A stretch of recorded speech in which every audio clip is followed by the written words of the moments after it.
এই তো সবে ক্লাস 9-এ উঠেছে আবির। বুকের মধ্যে কেমন যেন একটা প্রজাপতি ওড়া শুরু করেছে। এর আগে মেয়েদের সঙ্গে বন্ধুত্ব হয়নি এমনটা নয়, কিন্তু এই প্রজাপতির ওড়াটা একেবারে অন্যরকম। কারণটা হলো শায়লা। শায়লা ওদের পাশের সেকশনে পড়ে। টিফিন টাইমে যখন ওরা ক্যান্টিনে যায় তখন প্রায়ই শায়লার সাথে দেখা হয়।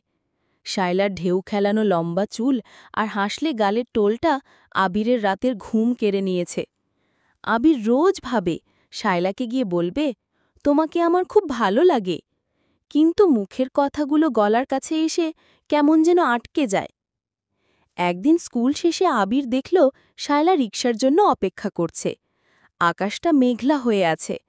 আবির ভাবল, এইটাই সুযোগ। বুকে সাহস নিয়ে সে শায়লার দিকে এগিয়ে গেল। আবির বলল, রিকশা পাচ্ছ না? শায়লা মাথা নাড়ল। হ্যাঁ, কতক্ষণ ধরে দাঁড়িয়ে আছি। হঠাৎ বড় বড় ফোঁটায় বৃষ্টি শুরু হল। আবির আর শায়লা স্কুলের গেটের ছাউনির নিচে গিয়ে দাঁড়াল। আবির পকেট থেকে টিফিন বাক্সে থাকা একটা ছোট্ট প্লাস্টিকের কৌটো বের করল। সেটাতে একটা কাগজের নৌকো ছিল, যেটা সে টিফিন টাইমে বানিয়েছিল। আবির শায়লাকে বলল, এই নাও, নৌকোটা নিয়ে যাও। শায়লা অবাক হয়ে তাকাল। নৌকো? এটা দিয়ে কি করব? আবির একটু লাজুক হেসে বলল, বৃষ্টির পানিতে ভাসাতে পারো।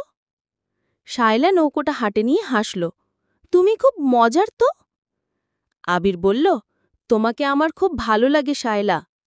শায়লা কিছুটা অবাক হলেও হেসে ফেলল। আমাকে তো অনেকেই পছন্দ করে, কিন্তু তুমি তো অন্যরকম। আবির বলল, আমি জানি না এটা ভালোবাসা কিনা, কিন্তু তোমাকে দেখলেই আমার মনটা কেমন খুশি হয়ে যায়। শায়লা নরম গলায় বলল, আজ থেকে তুমি আমার বন্ধু, আর নৌকোর বন্ধু। কি, রাজি? আবির বলল, নৌকো নিয়ে যেতে পারো, কিন্তু আমাকে ফিরিয়ে দিও না। এরপর থেকে আবির আর শায়লার বন্ধুত্বের নতুন অধ্যায় শুরু হল। স্কুল থেকে ফেরার সময় একসঙ্গে হাঁটা, টিফিন টাইমে গল্প করা, আর মাঝে মধ্যে আবিরের বানানো কাগজের নৌকো বৃষ্টিতে ভাসানো।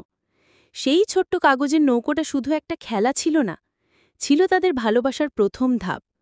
বৃষ্টিতে ভেজা সেই বিকেলে আবির বুঝতে পারল, ভালোবাসা মানে শুধু বড় বড় কথা নয়, বরং একটি ছোট্ট কাগজের নৌকো আর কিছু নিষ্পাপ মুহূর্তের গল্প।